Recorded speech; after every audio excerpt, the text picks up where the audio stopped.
Hello students, welcome to CRP academy. CRP একাডেমিতে তোমাদের সকলকে স্বাগত। তো আজকে আমরা করব রেলওয়ে গ্রুপ ডির সায়েন্স ক্লাসের কেমিস্ট্রির 4 নম্বর ক্লাস। আমরা প্রস্তুতি নিচ্ছি আপকামিং রেলওয়ে গ্রুপ ডির জন্য, এবং রেলওয়ে গ্রুপ ডিতে সায়েন্স একটা খুবই ভাইটাল একটা পার্ট থাকে, যেখান থেকে 30 নম্বর পরীক্ষা এসে থাকে। তো সেই জন্য আমরা প্রতিদিন প্রতিটা সাবজেক্টের, অর্থাৎ সায়েন্সের সাবজেক্টের প্রতিটা চ্যাপ্টার ধরে ধরে থিওরি, শুধুমাত্র এমসিকিউ নয়, থিওরি প্লাস এমসিকিউ আমরা ক্লাস করছি। তো কেমিস্ট্রির আজকে আমরা 4 নম্বর ক্লাস করবো, এবং কেমিস্ট্রির 4 নম্বর ক্লাসে আজকের আমাদের বিষয়বস্তু হলো অ্যাসিড এবং জল, অর্থাৎ অ্যাসিড অ্যান্ড ওয়াটার। খুবই গুরুত্বপূর্ণ একটা চ্যাপ্টার, এবং এখান থেকে খুবই সীমিত সংখ্যক প্রশ্ন এসে থাকে, এবং যেগুলো এসে থাকে তোমরা সকলেই পারবে। তা সত্ত্বেও কিন্তু আমি তোমাদের থিওরি সাথে এবং এমসিকিউটা করিয়ে দেবো। ওকে, তো চলো শুরু করা যাক আজকে রেলওয়ে গ্রুপ ডি কেমিস্ট্রির 4 নম্বর ক্লাস অ্যাসিড এবং জল। কি কি তথ্য এবং কি কি প্রশ্ন উত্তর রয়েছে সেগুলো দেখে নেওয়া যাক। দেখো, প্রথমে আমরা দেখব অ্যাসিড কি, অ্যাসিড কাদের বলে। দেখো, অ্যাসিড যে যৌগের স্বাদ অম্ল অর্থাৎ টক একটু, ঠিক আছে। আমরা যে লেবু খেয়ে থাকি, যেমন স্বাদ, লেবুর মধ্যে অ্যাসিড রয়েছে, তো আমরা টক বুঝতে থাকি বা অম্ল বুঝতে থাকি।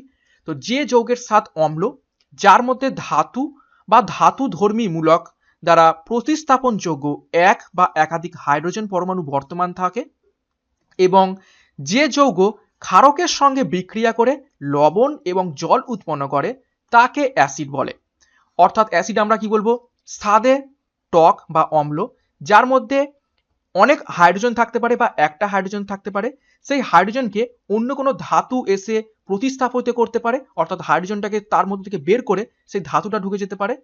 সেই রকম আমরা যৌগকে কি বলবো, অ্যাসিড বলবো। এবং অ্যাসিডের আরো একটি গুরুত্বপূর্ণ ধর্ম কি, সে ক্ষার বা বেসের সাথে রিয়াকশন করে কি তৈরি করে, লবণ অর্থাৎ সল্ট এবং জল উৎপন্ন করে।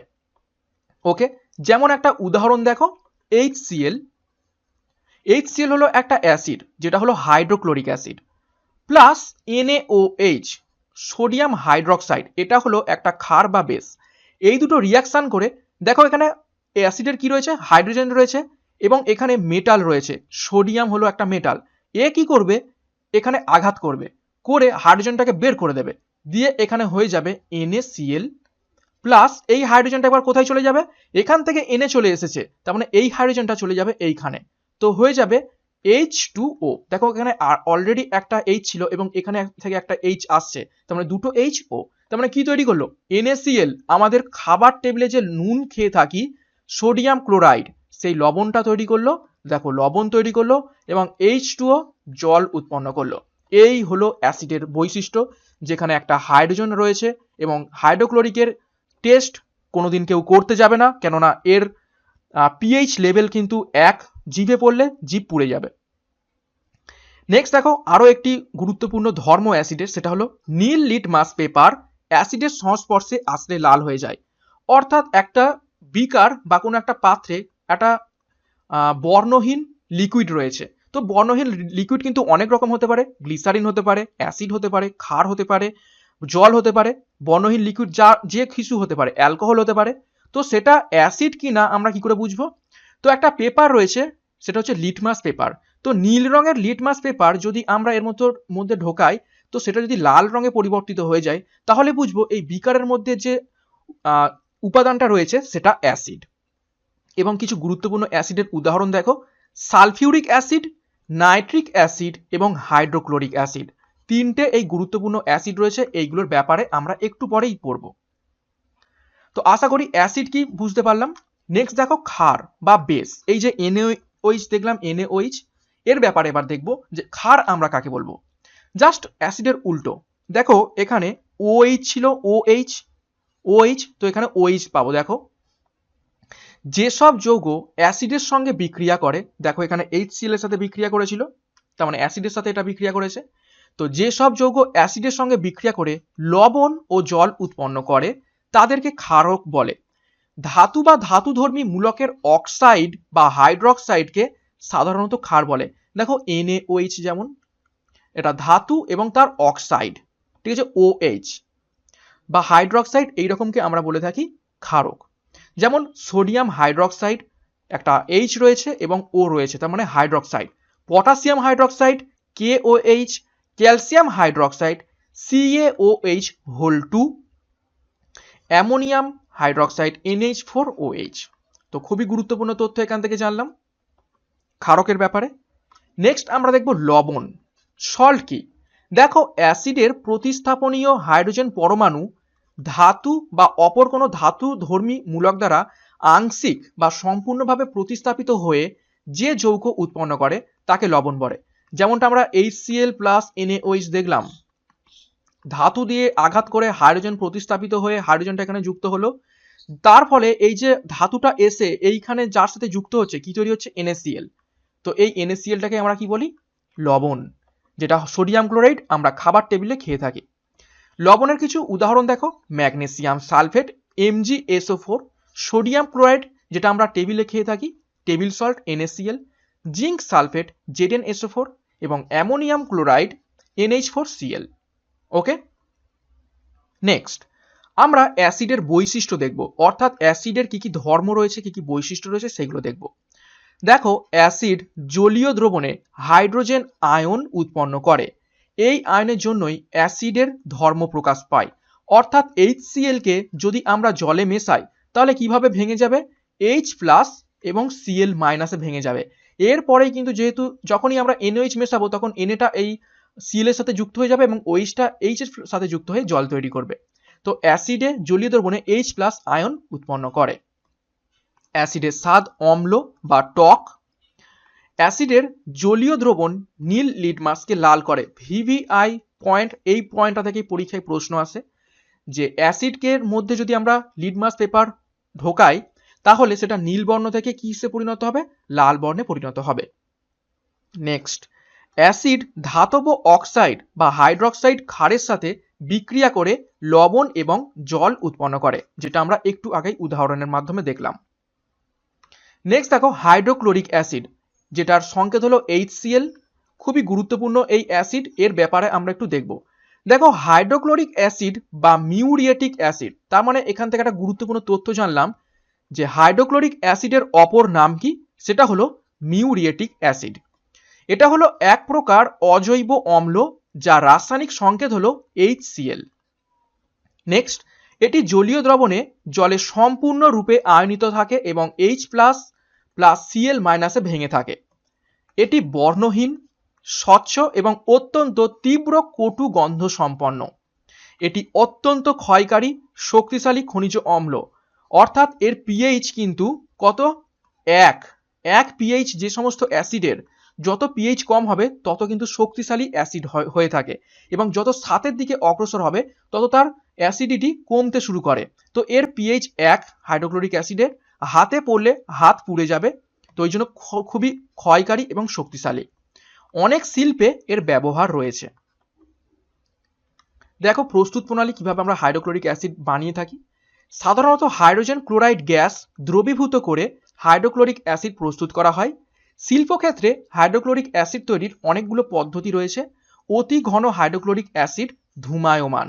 ওকে, ধূমায়মান অর্থাৎ অতি ঘন, যেটা কনসেন্ট্রেটেড হাইড্রোক্লোরিক অ্যাসিড, সেখান থেকে নর্মাল অবস্থাতেই তার উপর থেকে ধোঁয়া ওড়ে, এতটাই তীব্র। নেক্সট, হাইড্রোক্লোরিক অ্যাসিডের ভৌত ধর্ম দেখব। হাইড্রোক্লোরিক অ্যাসিড দেখতে বর্ণহীন এবং স্বচ্ছ। অত্যন্ত তীব্র ঝাঁঝালো কটু গন্ধ রয়েছে হাইড্রোক্লোরিক অ্যাসিডের এবং গাঢ় হাইড্রোক্লোরিক অ্যাসিডের বোতলের মুখ খুললে হালকা কুয়াশা সৃষ্টি হয়, এতটাই তীব্র যে এর উপর থেকে কিন্তু ধোঁয়া ওড়ে। ওকে, নেক্সট দেখো, রাসায়নিক ধর্ম। হাইড্রোক্লোরিক অ্যাসিডের রাসায়নিক আমরা ধর্ম দেখব। উপযুক্ত পরিবেশে হাইড্রোক্লোরিক অ্যাসিড বিভিন্ন ধাতুর সঙ্গে বিক্রিয়া করে একদিকে হাইড্রোজেন গ্যাস উৎপন্ন করে, অন্যদিকে ধাতব লবণ উৎপন্ন করে। যেমন সোডিয়ামের সঙ্গে হাইড্রোক্লোরিক অ্যাসিডের বিক্রিয়ায় সোডিয়াম ক্লোরাইড উৎপন্ন করে এবং হাইড্রোজেন নির্গত করে। অর্থাৎ আমরা একটু আগে দেখেছিলাম NaOH প্লাস HCl, আর যদি শুধুমাত্র সোডিয়ামের সাথে HCl বিক্রিয়া করে তখন কি হবে? তখন দেখো তৈরি হবে NaCl এবং H2, এবং এখানে দুটো হাইড্রোজেন ক্লোরাইডের সাথে মিশ্রিত হয়ে এখানে কিন্তু এই H2 উৎপন্ন করবে। ওকে, আশা করি বোঝাতে পেরেছি। নেক্সট দেখো, বিক্রিয়াটি নিম্নোক্ত সমীকরণের দ্বারা প্রকাশ করা যায়। দেখো, আমি সমীকরণটা এখানে দিয়ে দিয়েছি। হাইড্রোক্লোরিক অ্যাসিড ক্ষারের সঙ্গে বিক্রিয়া করে লবণ ও জল উৎপন্ন করে, যেমন আমরা দেখলাম NaOH একটা ক্ষার, এবং হাইড্রোক্লোরিক অ্যাসিড কি তৈরি করবে, NaCl লবণ এবং H2O জল। নেক্সট ব্যবহার, হাইড্রোক্লোরিক অ্যাসিডের ব্যবহার দেখো। নানারূপ শিল্প প্রক্রিয়ায় হাইড্রোক্লোরিক অ্যাসিড প্রচুর ব্যবহৃত হয়। স্টিলের ময়লা পরিষ্কার করতে এই অ্যাসিড প্রচুর ব্যবহৃত হয়। ঔষধ এবং চামড়া শিল্পে ব্যবহৃত হয় হাইড্রোক্লোরিক অ্যাসিড। ইস্পাত তৈরির কারখানায় ব্যবহৃত হয়। এটি আমাদের পাকস্থলী এতে গ্যাস্ট্রিক জুসে পাওয়া যায়, যা খাদ্যকে পরিপাক করতে সাহায্য করে। ভিভিআই তথ্য, আমাদের যে পাকস্থলী বা স্টমাক রয়েছে, সেই স্টমাকে কিন্তু গ্যাস্ট্রিক জুস যেটা থাকে সেখানে এই HCl থাকে, যার pH 1 এবং যেটা খাদ্যকে পরিপাক করতে সাহায্য করে। ওকে, খুবই গুরুত্বপূর্ণ তথ্য এখান থেকে জানলাম। নেক্সট সালফিউরিক অ্যাসিড, সালফিউরিক অ্যাসিডের ব্যাপারে দেখব। দেখো, সালফিউরিক অ্যাসিড একটি রাসায়নিক যৌগ যা একটি শক্তিশালী খনিজ অ্যাসিড বা অম্ল। ওকে, কাঠামোগতভাবে এই রাসায়নিক যৌগটির নাম হাইড্রোজেন সালফেট এবং এটি সংকেত H2SO4, অর্থাৎ দেখো H2SO4 তার মানে কি হাইড্রোজেন সালফেট, কিন্তু এটার নাম কি সালফিউরিক অ্যাসিড দেওয়া হয়েছে। সালফিউরিক অ্যাসিড জলে দ্রবণীয়। পরীক্ষায় কিন্তু অনেক সময় প্রশ্ন আসে যে সালফিউরিক অ্যাসিডের অপর নাম কি, তখন করতে হবে কিন্তু হাইড্রোজেন সালফেট। সংকেতটা দেখে নাও H2SO4। তারপর দেখো, সালফিউরিক অ্যাসিড পূর্বে অয়েল অফ ভিট্রিঅল নামে পরিচিত ছিল। ভিভিআই পয়েন্ট এই পয়েন্টটা থেকে কিন্তু প্রশ্ন আসে যে কোন অ্যাসিডের নাম অয়েল অফ ভিট্রিঅল, সেটি হলো সালফিউরিক অ্যাসিড। নেক্সট দেখো, একে সব অ্যাসিডের রাজা বা কিং অফ কেমিক্যালস বলা হয়, অর্থাৎ সালফিউরিক অ্যাসিডকে সব অ্যাসিডের রাজা এবং কিং অফ কেমিক্যালস বলা হয়, কেননা এর ব্যবহার কিন্তু সব থেকে বেশি হয়ে থাকে। ভৌত ধর্ম দেখো সালফিউরিক অ্যাসিডের, এটি হচ্ছে টক স্বাদযুক্ত, অ্যাসিড তো টক হবেই। এটি নীল লিটমাসকে লাল করে, অ্যাসিডের ধর্মই এটা। রাসায়নিক ধর্মাবলী দেখো, এটি ক্ষারের সঙ্গে বিক্রিয়া করে লবণ এবং পানি অর্থাৎ জল উৎপন্ন করে। এটি ধাতুর সাথে বিক্রিয়া করে লবণ এবং হাইড্রোজেন গ্যাস উৎপন্ন করে, যেটা আমরা আগেও দেখলাম। নেক্সট দেখো ব্যবহার, কোথায় কোথায় ব্যবহার হয় এই সালফিউরিক অ্যাসিড। এটি কাপড় পরিষ্কারক ডিটারজেন্ট প্রস্তুতে ব্যবহৃত করা হয়। এটি কাগজ শিল্পে মণ্ড এবং কাগজ প্রস্তুত প্রক্রিয়াতে ব্যবহৃত হয়, এটি গুরুত্বপূর্ণ পয়েন্ট। এটি মোটরযানে ব্যবহৃত সীসা অ্যাসিড তড়িৎ কোষে ব্যবহৃত হয়, এটিও গুরুত্বপূর্ণ পয়েন্ট। অন্যান্য রাসায়নিক দ্রব্য যেমন হাইড্রোক্লোরিক অ্যাসিড, এটা হাইড্রোফ্লোরিক আর এটা হচ্ছে hydrochloric acid, nitric acid, sulphate লবণ, রং ও রঞ্জক পদার্থ, বিস্ফোরক পদার্থ, বারুদ, দিশলাই, কীটনাশক এবং ওষুধ প্রস্তুতে ব্যবহৃত করা হয় সালফিউরিক অ্যাসিড। নেক্সট দেখো, ব্যাটারি অ্যাসিড হিসাবে ব্যবহৃত করা হয় সালফিউরিক অ্যাসিডকে। ভেরি ইম্পর্টেন্ট তথ্য এইখান থেকে প্রশ্ন আসে যে কোন অ্যাসিড ব্যাটারিতে ব্যবহার করা হয়, সেটা হলো সালফিউরিক অ্যাসিড। তারপর দেখো, এটি খনিজ তেল বা পেট্রোলিয়াম পরিশোধন প্রক্রিয়াতে অপদ্রব্য দূর করতে ব্যবহৃত হয়। এটি ধাতুর ইলেকট্রোপ্লেটিং বা গ্যালভানাইজেশন প্রক্রিয়ার আগে ধাতব অক্সাইড দূর করতে ব্যবহৃত হয়, এটিও গুরুত্বপূর্ণ পয়েন্ট। যে আমরা গ্যালভানাইজেশন করে থাকি, সেই গ্যালভানাইজেশনের সময় এটি ধাতব অক্সাইড দূর করতে ব্যবহার করা হয়। এটি রবারের ভালকানাইজেশন প্রক্রিয়াতে ব্যবহৃত হয়, এটিও গুরুত্বপূর্ণ। তারপর দেখো, এটি রেওয়ান এবং নাইট্রোগ্লিসারিন শিল্পোৎপাদন প্রক্রিয়াতে ব্যবহৃত বিক্রিয়ক হিসেবে ব্যবহৃত হয়। তো দেখো, সালফিউরিক অ্যাসিডের কিন্তু প্রচুর ব্যবহার, এবং যে কারণে এর নাম কিন্তু কিং অফ কেমিক্যালস বা সমস্ত রাসায়নিক উপাদানের রাজা। এবং শেষে দেখো, এটি আলোকচিত্র গ্রহণ এবং মুদ্রণে ব্যবহৃত হাইপো তৈরি করতে ব্যবহৃত হয়। নেক্সট দেখব নাইট্রিক অ্যাসিড। নাইট্রিক অ্যাসিডের ব্যাপারে দেখো, নাইট্রিক অ্যাসিড যার সংকেত HNO3, এটা অ্যাকুয়া ফর্টিস বা স্পিরিট অফ নাইটার নামে পরিচিত। ভিভিআই তথ্য, নাইট্রিক অ্যাসিডের অপর নাম কি অ্যাকুয়া ফর্টিস এবং স্পিরিট অফ নাইটার। এটি একটি ক্ষয়কারী খনিজ অ্যাসিড, খুবই ঝাঁঝালো এটি, এবং হাতে পড়লে কিন্তু এটাও হাত পুড়ে যাবে। যৌগটি বিশুদ্ধ অবস্থায় বর্ণহীন। পুরাতন অ্যাসিড অর্থাৎ পুরানো নাইট্রিক অ্যাসিড হলুদাভ রং ধারণ করে, কারণ এটা ভেঙে নাইট্রোজেন অক্সাইড এবং জল তৈরি করে থাকে। তাই হলুদ রং দেখা যায়। বাণিজ্যিকভাবে উৎপন্ন নাইট্রিক অ্যাসিডের ঘনত্ব 68%। যখন নাইট্রিক অ্যাসিডের ঘনত্ব 86%-এর বেশি হয় তখন একে ধূমায়িত নাইট্রিক অ্যাসিড বলা হয়। ওকে, খুবই গুরুত্বপূর্ণ তথ্য। নেক্সট দেখো, নাইট্রিক অ্যাসিড সাধারণত দৃঢ় জারণ উপাদান হিসাবে ব্যবহৃত হয়, অর্থাৎ এটি একটি অক্সিডাইজিং এজেন্ট হিসাবে ব্যবহৃত হয় নাইট্রিক অ্যাসিড। নাইট্রিক অ্যাসিডের ব্যবহারগুলো দেখে নিই। দেখো, সার কারখানায় ব্যবহার করা হয়। নাইট্রোগ্লিসারিন টিএনটি বিস্ফোরক পদার্থ তৈরিতে ব্যবহৃত হয়, ভিভিআই। নাইট্রিক অ্যাসিডের প্রধান গুরুত্ব এইখানেই। টিএনটি নাইট্রোগ্লিসারিনের মতো বড় বড় যে বিস্ফোরক পদার্থ সেইটা তৈরিতেই বেশি পরিমাণে নাইট্রিক অ্যাসিড ব্যবহৃত হয়। খনি হতে মূল্যবান ধাতু নিষ্কাশিত করতে নাইট্রিক অ্যাসিড ব্যবহার হয়। এবং খুবই গুরুত্বপূর্ণ একটা পয়েন্ট দেখো, সোনা আহরণে। যেমন দেখো, অ্যাকোয়া রিজিয়া বানাতে 1:3 অনুপাতে HNO3 এবং HCl3 এবং HNO 1:3 অনুপাতে মিশিয়ে অ্যাকোয়া রিজিয়া বানাতে সাহায্য করে। এই অ্যাকোয়া রিজিয়াতে যদি সোনা ডোবানো হয়, সোনা কিন্তু গলে যায়। তো খুবই গুরুত্বপূর্ণ তথ্য এটি। অ্যাকোয়া রিজিয়া বানাতে কোন কোন অ্যাসিড লাগে? 1 অনুপাতে HNO3 অর্থাৎ নাইট্রিক অ্যাসিড এবং 3 অনুপাতে HCl অর্থাৎ হাইড্রোক্লোরিক অ্যাসিডের মিশ্রণ, যা অ্যাকোয়া রিজিয়া নামে পরিচিত। নেক্সট, রকেটের জ্বালানিতে ব্যবহৃত হয় এবং বৈদ্যুতিক সেল তৈরিতে ব্যবহৃত হয়। নেক্সট আমরা দেখব জল বা ওয়াটার। জলের ব্যাপারে দেখব খুবই গুরুত্বপূর্ণ কিছু তথ্য। দেখো, জলের মধ্যে কোভ্যালেন্ট বন্ড উপস্থিত রয়েছে। জলের সংকেত কেমন? H2O। ওকে, H2O এইরকম ভাবে থাকে। দেখো, জলের দুটি হাইড্রোজেন এবং একটি অক্সিজেনের বন্ড অ্যাঙ্গেল কত? 104.5 ডিগ্রি, অর্থাৎ এইটা হচ্ছে 104.5 ডিগ্রি অ্যাঙ্গেল এইটা। ওকে, নেক্সট, আণবিক ভর। জলের আণবিক ভর 18, কিন্তু ভারী জলের আণবিক ভর কত? 20। ভারী জল অর্থাৎ D2O। এখানে দেখো H2O, H এর জায়গায় D হয়ে গেছে।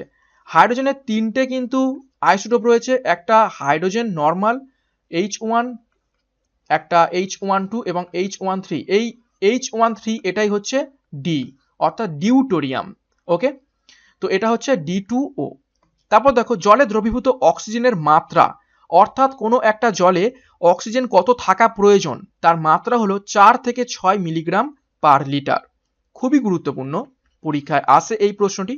নেক্সট দেখো, জলের বায়োলজিক্যাল অক্সিজেন ডিম্যান্ড বা বিওডি কত, অর্থাৎ জলে কিন্তু কত পরিমাণ অক্সিজেন থাকা দরকার যার ফলে জলজ প্রাণীগুলো সেখানে বাঁচতে পারবে, সেটা হলো 4 ppm এর নিচে। বায়োলজিক্যাল অক্সিজেন ডিম্যান্ড যত বাড়বে তত কিন্তু জল খারাপ, আর যত কমবে তত কিন্তু ভালো। ওকে, বায়োলজিক্যাল অক্সিজেন ডিম্যান্ড অর্থাৎ অক্সিজেন ডিম্যান্ড বাড়া মানে কি? অক্সিজেনের ঘাটতি রয়েছে, আরো অক্সিজেন দরকার, তার মানে অক্সিজেন বাড়া মানে, এই বায়োলজিক্যাল অক্সিজেন ডিম্যান্ড বাড়া মানে জলের কোয়ালিটি খারাপ। আর অক্সিজেন ডিম্যান্ড কম মানে অক্সিজেন দরকার নেই, অলরেডি অক্সিজেন রয়েছে এর মধ্যে, তার মানে সেটা কিন্তু ভালো। 4 ppm এর নিচে অক্সিজেন ডিম্যান্ড থাকা কিন্তু বাঞ্ছনীয়।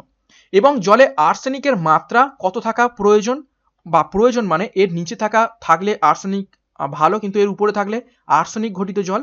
তো দেখো, সেটা হলো 0.01 মিলিগ্রাম পার লিটার। এটা হচ্ছে আর্সেনিকের মাত্রা জলের। নেক্সট দেখো, ক্ষরজল কি?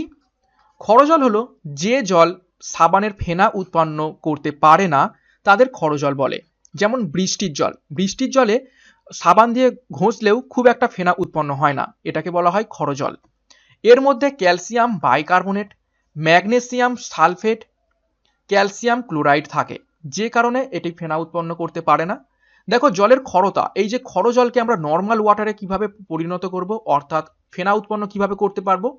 দেখো, জলের ক্ষরতা দূর করতে লাইম সোডা পদ্ধতি, পারমুটিট পদ্ধতি, আয়ন বিনিময় রেজিন পদ্ধতি করা হয়। তারপর দেখো, মৃদু জলের ক্ষরতা কি? মৃদু জলের ক্ষরতা অর্থাৎ জলে যার নিচে ক্ষরতা থাকলে সেটাকে আমরা মৃদু জল বলবো, অর্থাৎ যেখানে ফেনা উৎপন্ন হবে সেটা হলো 0 থেকে 5 ppm। এইরকম জলে কিন্তু ফেনা উৎপন্ন হবে। আর তীব্র জলের ক্ষরতা দেখো, সেটা হচ্ছে 33 ppm এর বেশি। এর বেশি হয়ে গেলে এখানে কিন্তু আর জলের সাবানের ফেনা উৎপন্ন হবে না। ওকে, এবং ppm এর ফুল ফর্ম কি? Parts per million. আশা করি বোঝাতে পেরেছি। নেক্সট আমরা দেখব কোশ্চেন অ্যান্সার। এই যে অ্যাসিড, ক্ষার, লবণ, জল, তার যে সমস্ত গুরুত্বপূর্ণ আমরা থিওরি করলাম, তার ওপর থেকে এবার কিছু গুরুত্বপূর্ণ আমরা প্রশ্ন উত্তর করে ফেলব। ওয়ান লাইনার দেখব, দেখো। সোডিয়াম বাইকার্বনেটের জলীয় দ্রবণে ফেনলফথ্যালিনের বর্ণ কেমন হয়? তো সঠিক উত্তর হবে দেখো লাল। হাইপোফসফরাস অ্যাসিডের ক্ষার গ্রাহিতা কত? হাইপোফসফরাস অ্যাসিডের ক্ষার গ্রাহিতা হলো 1। তারপর দেখো NH3 আমাদের শরীরের কোন অঙ্গের পক্ষে বেশি ক্ষতি করে? তো NH3 অর্থাৎ অ্যামোনিয়া, এটা ক্ষতি করে চোখকে খুবই ক্ষতি করে। KO2 কি ধরনের অক্সাইড? KO2 হলো একটি সুপার অক্সাইড। তারপর দেখো কোন ধরনের অ্যাসিড বেশি তীব্র? সেটা হলো, দেখো এখানে ভুল দেওয়া রয়েছে, কোন ধরনের অ্যাসিড বেশি তীব্র। লঘু অ্যাসিড কখনো তীব্র হয় না, এটা হচ্ছে ঘন অ্যাসিড। ঘন অ্যাসিড, ঘন অ্যাসিড খুবই তীব্র। নেক্সট, লেবুতে কোন অ্যাসিড থাকে? লেবুতে সাইট্রিক অ্যাসিড থাকে। 7 নম্বর, বিলীয়মান রং তৈরি করতে অ্যামোনিয়াম হাইড্রোক্সাইডের সঙ্গে কোনটি মেশানো হয়? সেটা হলো ফেনলফথ্যালিন। 8 নম্বর প্রশ্ন, মিউরেটিক অ্যাসিড বা সামুদ্রিক অ্যাসিড কাকে বলা হয়? সেটি হলো লঘু হাইড্রোক্লোরিক অ্যাসিডের অপর নাম হলো মিউরেটিক অ্যাসিড। 9 নম্বর প্রশ্ন, অয়েল অফ ভিট্রিয়ল বা রসায়নের রাজা কাকে বলা হয়? জাস্ট একটু আগে দেখলাম সালফিউরিক অ্যাসিড অর্থাৎ H2SO4 কে।